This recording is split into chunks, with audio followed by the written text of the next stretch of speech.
I'll move, robot is moving in the backward direction, forward direction, left, right. It's moving forward.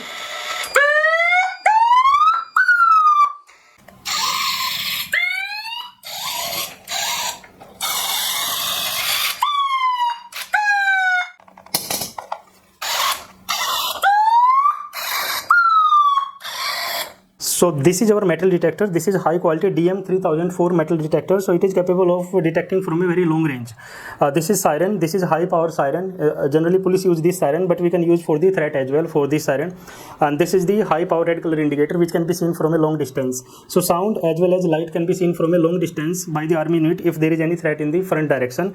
And this is the main control circuit. It is using 8051 microcontroller, and these are the 4 relay boards which are controlling the high torque DC Johnson's DC gauge motors. We are using 2 capacitors as well. You can see that these are the noise filtering capacitors over here, and this is the RF receiver module, and this RF receiver module is going to get the signal from this RF transmitter. So this is the RF transmitter. It will transmit 4-bit data to these 4-bit LEDs. So whether this is providing data or not, you can see through these LED. Whether communication is built or not, you can see through this LED, this one and this one. And the power of the circuit is you can on off from here. We have given the switch in the side of the battery, and these are the 2 relay. So these 2 relay will control these 2 things. One is this high sound siren, and the second is LED indicator. Let me just show you from the below direction. You can see that we are using high torque DC Johnson's DC gauge motor and the free rotating wheel.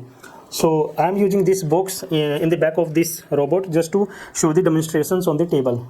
After that, I'm going to show you how it's working in the ground. Let me just on the power supply. Okay, the procedure is, first of all, you have to on the power supply of this metal detector. Then you can on the power supply of this one, and then you can on the power supply of okay. Now you can see that if this LED is on, it means communication is built. If this LED is not on, then communication is not built.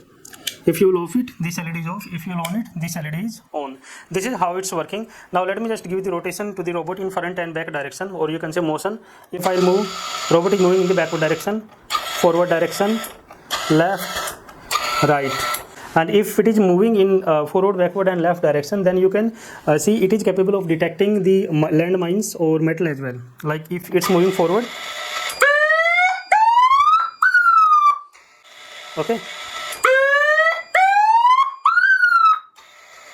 backward direction,